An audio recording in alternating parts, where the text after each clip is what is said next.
Hey guys, I'm Megan. And I'm Stephanie. And we are Barn Besties with farm fresh advice for you.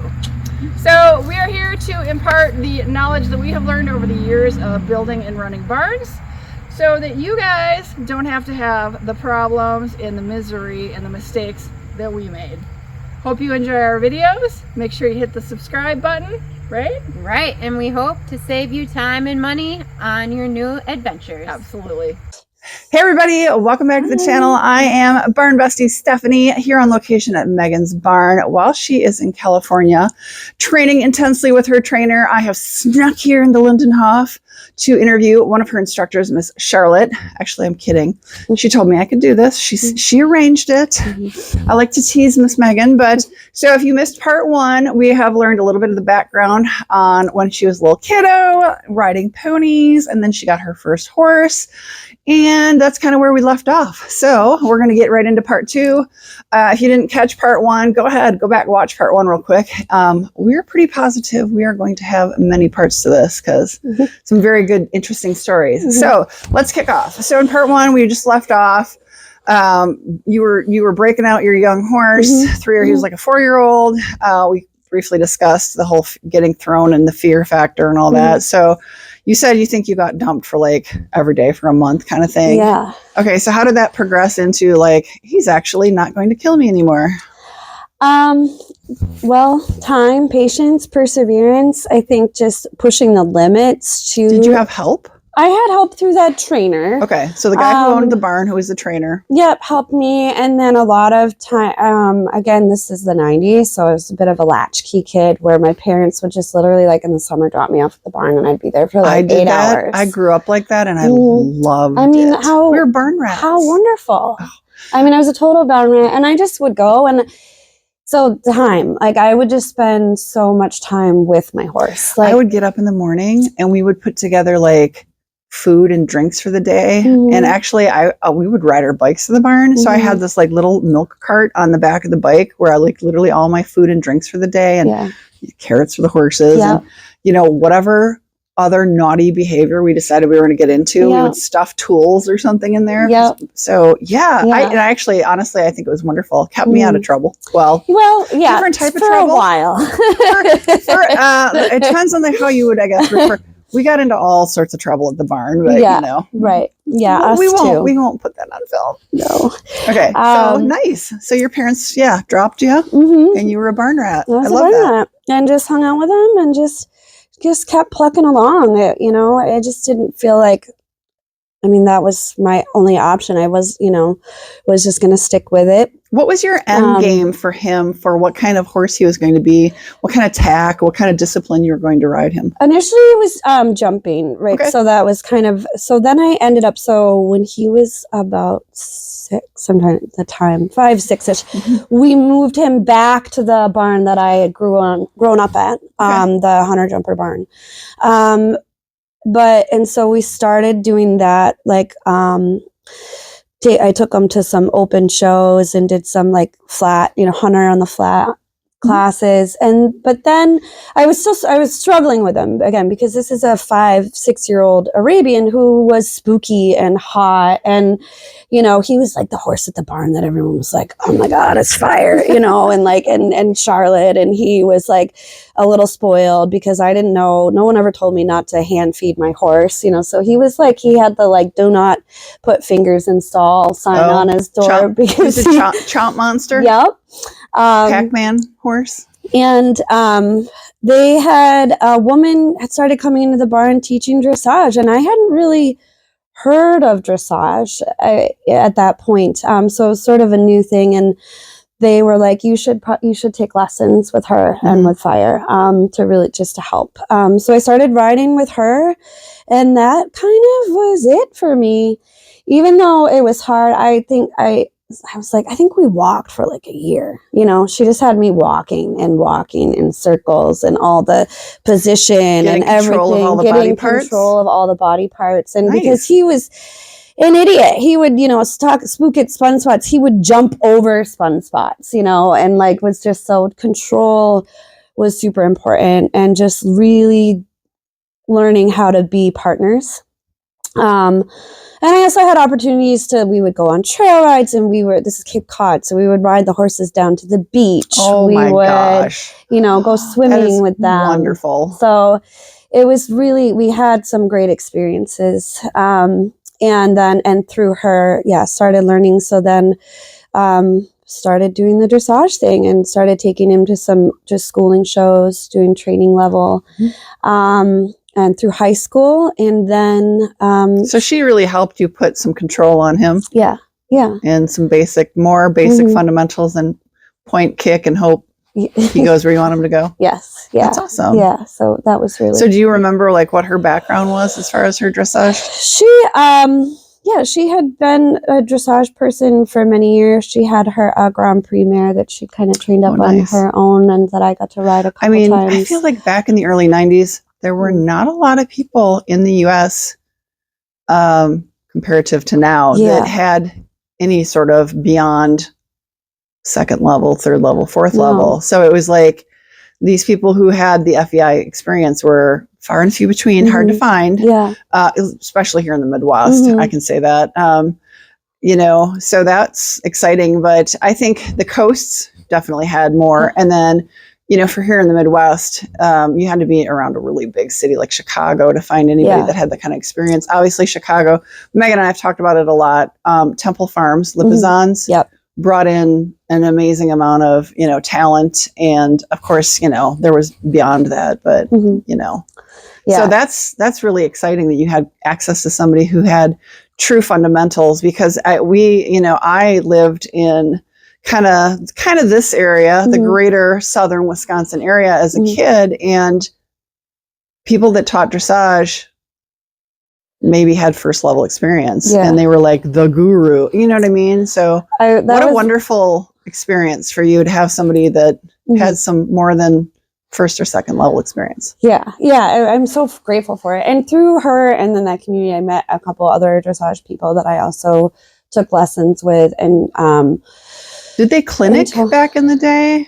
It wasn't that big of a thing. I think I went to it one wasn't clinic. Right. It was far and few between, for sure. It wasn't a big thing. First of all, like you said, there wasn't a lot of people, but I was wondering if East Coast, if there was more opportunity for those kinds of things. Yeah. So not in the dressage world. It seemed like it was a really new sort of thing. Yeah. I think you're right. A lot of my friends would pick on me for being, all my jumper friends were like, dressage. Well, isn't that funny now? Because dressage. Now you see it all. And I have a lot of contacts in the hunter jumper world from my earlier years, and one of them is she's a local Midwest Grand Prix jumper trainer, hunter, and she's a judge, and wonderful, wonderful gal. And I love watching her on the social media. She posts so much stuff now. Their appreciation now for the good fundamental basics of dressage is so nice to see. So important. Yeah. Because it was, like you said, in the 90s, it was very, we're over here and we're over here, and we don't talk to one another.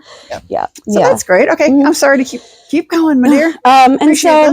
So I'll kind of jump forward. So my parents divorced when I was a senior in high school, and my mom went on this sojourn trip out west to see her sister who was living here in Wisconsin.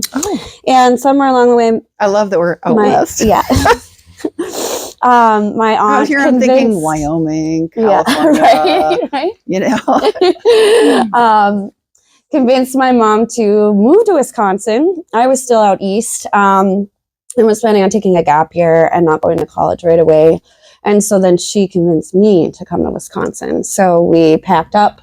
She drove back, got me, and we found a shipper and shipped Fire out here to Wisconsin, which was a huge culture shock for my East Coast English dressage barn brain.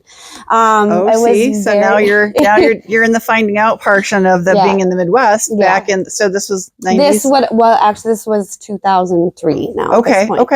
So it had progressed. I will tell you, it had progressed. Yeah. At that point.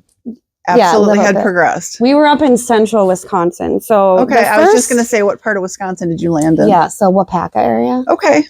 Yeah, true central Wisconsin. Yep. The first few barns it was rough. It was pasture board. She just found out through people in the community, it was which was beyond, it was so hard for me to comprehend, because out east there's not a lot of land, so your horses usually rotate through pastures, like or paddocks. Everyone will have like a few hours in a paddock, and then they'll do the next contingent will go out. And the idea of them spending the night outside was like unheard of. So for me to come and bring my fancy Arabian out here. What time of year did you come? It was summer. Okay, so that wasn't such. It wasn't so rude for him. Scary. And then I was like, so they just stay outside all the time. So rough board was not something you had understood or heard of. Yeah, rough board out there on East was just meant that you would clean your stalls every day. Yeah, so that was like their version of rough board. So this was like rough, which.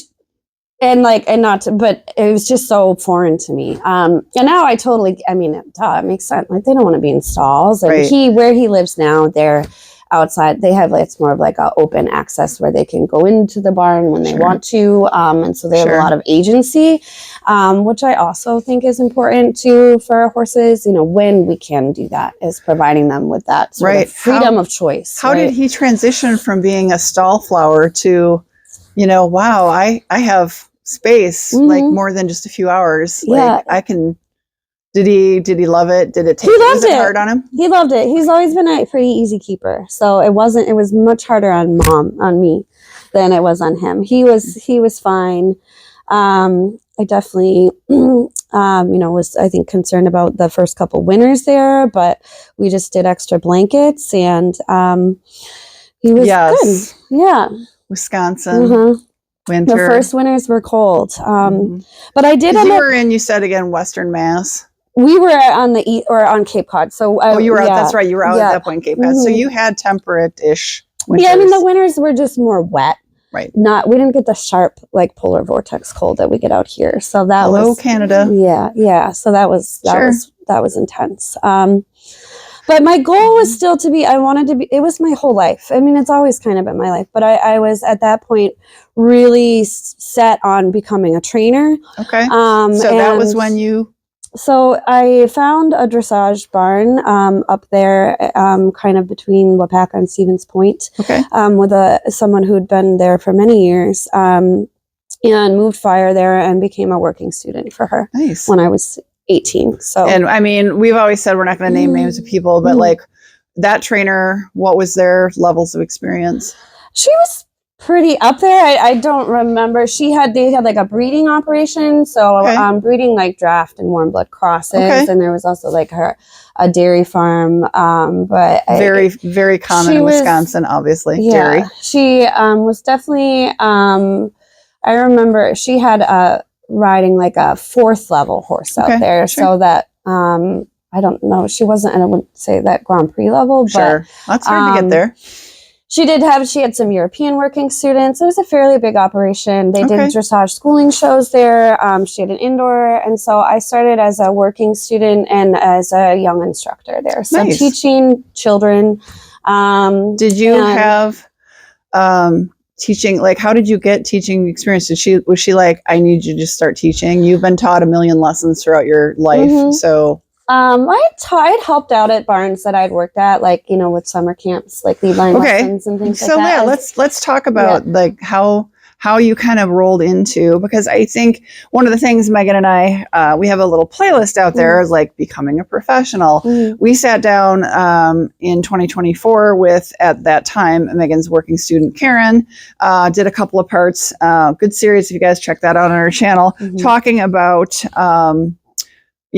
how Megan has structured her working student program here. And of course, Megan and I, like I said, we've done a video, we've talked about our experiences because we were also working students when we were younger, So let's kind of talk about that, because I think there could be a lot of people out here who really want to know, like, how do you get your foot in the door to start learning and figuring out how to become a professional? So let's talk a little bit about that and your background. I think, well, when I went there, it was with the goal in mind that this is what I want to be. This is what I want my life to be. So that was like the opening conversation. 1, bringing my horse there to boredom, but then 2, like, how can I help?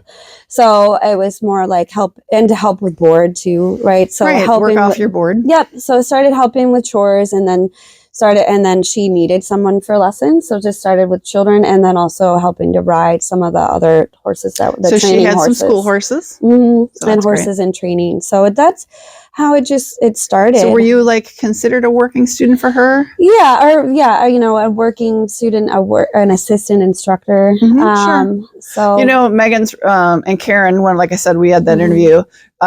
It's not right away that you're necessarily come into Lindinhof and become like an instructor as a working student, but it's definitely, if it's something you're interested, you know, Megan has, you know, like Karen had worked into that. So it sounds like you had the very same, well, I don't know if the word I'm looking for, but ability isn't the right word, but you were given the opportunity. Opportunity is the word I'm looking for. So that's exciting. Okay. That was exciting. Unfortunately, this is where the story gets kind of dark. So I was there for about a year. And then late spring of that, like going into, so I'd moved there him at like the tail end of summer the year prior. Late spring, I was out there one morning to do chores, and we had a very bad habit of turning horses out 2 at a time. Wouldn't recommend that. You mean what do you mean? And like leading, you know, we would, when we're turning them out one on each side. Yep. And we had a lot of young horses there because again, this is a breeding facility, so there are a lot of yearlings, 2-year-olds. So I was guilty of this. Yeah. Well, I mean, didn't think about it. I was 18. I've been riding my whole life, and I thought I was invincible. I really did. You know, I'd fallen off but I was, you know, I was cocky. You know, I thought we all are at that age, I think. Yeah. And I'd done all this stuff with my, you know, wild Arabian. And so I really just didn't have a healthy amount of fear that I should have. And so this morning, my coworker was leading 2 yearling like stud colts, and these are like drafty crosses, so they're big boys, leading 2 of them out, and something happened where one of them got startled and they spooked and they got wrapped up around her and like pinned her against the fence. And so I heard her screaming. I came running out of the barn and to try and help her and untangle her, and sort of it was like she was kind of on the corner of the fence. I came up running this way and went to just like shush the horses to get them to move off of her, and one of them spun around and kicked me, and I got kicked in the head. Oh no. Like the full, oh boy. And I almost died. Yikes. So was again, bad. Horses are dangerous. They are dangerous. Because you know, now at horse shows, in the in-hand classes, you have to have a helmet on. Yeah. When I was showing in hand, when I first was showing young horses in hand, we didn't have to have a helmet on. You didn't have a helmet on. No. And I rode without a helmet. So even just the progression of equestrians, like having to wear, remember dressage, everybody wore a derby or a top hat. You didn't wear an actual strapped on herd hat. So we surely weren't doing it around the barn. No. And honestly, we still don't. No. Now, that said, if you knew you had a real problem child, like to turn in and out, when I was managing a really large 40 stall barn in greater Chicagoland, I had a thoroughbred came in who was not right in the head. Yeah. She had been abused badly, and there was some helmets involved with her, and I was pretty much the only one that would handle her. But so even now, like, this is something that you guys have to understand could very easily happen. You could. Things happen all the time. I have to remind my students that we can't ever forget that they are horses, right? They're that they're prey big, animals. They're prey animals. They're flight animals. They're not ever out to get us by any means. And young ones like that don't know. They don't know, and they get scared. And it was just a freak accident time, you know, all of the things that just happened. But it really, so I was rushed to the hospital. I was there for several days. I had to have massive reconstructive surgery. I have steel plates and screws all over the side of my face. And it totally altered the course of my life, because it scared me to the core. I was on bed rest for a long time because they were worried about hemorrhaging and all kinds of things. So I didn't ride after that. for probably almost 6 months, and I didn't even go to the barn probably. So everything was up. You didn't break. They didn't break it an was arm? just here. Yeah, it was just Oh my gosh, here. I'm so sorry. Yeah, That's terrible. Thank you. It was terrible. I was young. It was just terrible. Young, pretty girl, and I was so confident and whatever, and it just totally changed everything. It rocked me to my core. Honestly impressive that you didn't say, I'm done with horses. I almost died. Yeah. Well, I never wanted to give up on Fire. He was the love of my life. Yeah. He still is. He still is. You still have him. He's your old man. He's my old man. But I eventually went back to the barn and start trying to teach, but it just wasn't. By then I'd started working at a restaurant, like bartending is a way to make a living, and my life, and I just was nervous. I was nervous being in groups of horses, like nervous turning out horses I didn't know. PTSD. I had major PTSD, and I didn't want to ride I didn't feel super comfortable riding other horses. I was fine with Fire, but I was very head shy. I still get moments where, like, if I'm out in a pasture and I get where there's 2 horses and they kind of crowd me in, where I just feel a little flicker of internal panic, which I've learned to quell, but it's just, and I'm very careful. But you're more cognizant of your safety. Yeah. And, how badly you can be hurt. So that just changed everything for me. I stopped teaching. I moved him to a different barn, and then it just kind of was, I focused on a new career of working in restaurants, and eventually got into restaurant management. And just had Fire, and I took him to open shows, and we did but it was just way more scaled back. Less pressure. Yeah, less pressure. Yeah, you kind of lived a separate life. You weren't necessarily focused 100% of your life on horses. You found a career. Yeah. And it was your relaxation with your guy. Yeah. So, sure. And so I moved him down here, and then it wasn't. Really, so yeah, COVID. let's make this a good spot to stop for this part 2 video. We can pick up on part 3 with when you moved to the current area that we're in, because it sounds like that was the next step for you. Yep. Okay, so you guys, an interesting part 2, right? Not unheard of. We've all had some pretty bad wrecks. I don't think Megan and I really got into any of our bad wrecks on video yet, but maybe we'll have to do that. But it's definitely a thing. So make sure if you haven't watched part 1, you go back, catch up with part 1 and part 2. And we're obviously coming back for at least a part 3, if not part 3 and 4. We'll see where this goes. But make sure you hit the subscribe. You're subscribed. And then once you do that, there's a little bell down there next to that. Click that bell. It'll notify you when the next part of this video releases, or any of our Barn Bestie videos are released, so that you can catch up on all the fun. And of course, if you got questions, please do leave them down below in the comment section. We'd love to hear from you guys. Doesn't have to be questions. It can just be comments. But yeah, appreciate your time. We're going to come back for part 3. Bye guys. We'll see you on the next video.